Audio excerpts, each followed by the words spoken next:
ওমা খলাকতুল জিন্না ওয়াল ইনসা ইল্লা লিয়াবুদুন।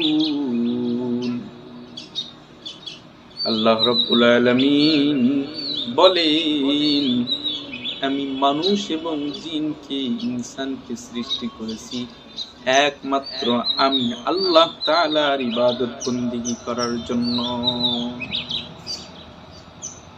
আল্লাহ তাআলার ইবাদত বন্দেগী করার জন্য আমাদেরকে সৃষ্টি করেছেন। আল্লাহ তাআলার ইবাদত বন্দেগী বাদ দিয়ে আমরা দুনিয়ার মধ্যে কার ইবাদত করি?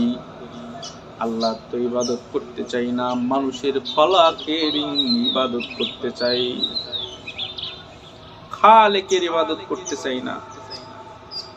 খালাকাল ইনসান, আল্লাহ তাআলা সৃষ্টি করেছেন মানুষকে। এই জায়গায় দেখা যায় মানুষের আমরা ইবাদত দাসত্ব করি।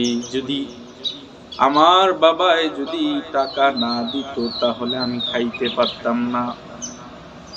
গুণগান করি আমার বাবার, আমার ভাইয়ের গুণগান করি।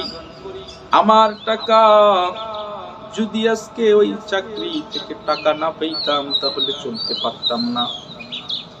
এই গুণগান করার কারণে আল্লাহ তাআলার বিরোধিতা এসে যায়। আল্লাহ রাব্বুল আলামিন আমাকে রিজিক দেয়, এই কথা আমরা বলি না। আমরা এমন ভাবে বলি যে ওই টাকা ছাড়া আমার চলা যাইত না। আল্লাহ রাব্বুল আলামিন যদি রিজিক বন্ধ করে দিত, তোমার আমার কারো কোনো শক্তি নাই যে ওই রিজিক আমরা খাবো, কারোই শক্তি নাই। আল্লাহ রাব্বুল আলামিন এত সুন্দর রিজিক দিতেছে যা কল্পনা করতে পারি না। এই রিজিক নিয়ে চিন্তা মানুষের সকলের মাথায় যে কালকে কি খাবো, কালকে আমার ঘরের মধ্যে বাজার নাই, কেমনে আমি বাজার করব? এই বাজার করার জন্য আমার টাকা পয়সা নাই। যদি চাকরি থেকে যদি টাকা না দেয় তাহলে তো আমি বাজার খাইতে পারবো না। মাথায় চিন্তা এসে যায় যে কালকে অমুক দোকান থেকে আমি বাকি বাজার সদাই ক্রয় করব।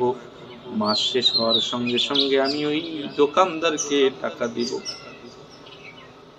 এই চিন্তা ফিকির মাথায় থাকে। তারপরেও আমাদের চিন্তা হয় যে চাকরি না থাকলে আমার রিজিক হইতো না। আল্লাহ তাআলা রিজিক দেয়, চাকরি এটা একটা মাধ্যম। আল্লাহ তাআলা রিজিকের জন্য এই চাকরির ব্যবস্থা আল্লাহ তাআলা করে দিয়েছেন। এই জন্য সর্বদা সর্ব অবস্থায় শুকরিয়া আদায় করা দরকার। এই শুকরিয়ার মাধ্যমে আল্লাহ তাআলার ইবাদত বন্দেগী করতে হবে।